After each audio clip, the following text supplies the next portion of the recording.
Hello, good evening, sir. I'm Sadia Akram. I'm a first year student of Business Management Studies. My question is that you said that Muslim girls are prohibited the professions of acting, modeling, and dancing. Does the same apply for men, Muslim men?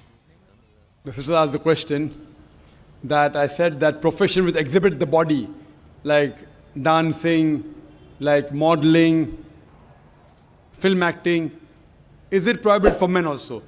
In these cases of film acting, modeling, if it goes against the Quran and Sharia, it is prohibited. For example, a Muslim man, models for some suit. As long as there's nothing haram in that ad, it's permitted. If something haram, if he models for black dog, whiskey, or champagne or alcohol, it's haram. Similarly, if he's acting, if in acting he's showing that he's a non-Muslim, doing idol worship, it is haram. Many of the Muslim actors, they behave like non-Muslim and they do shirk. Haram.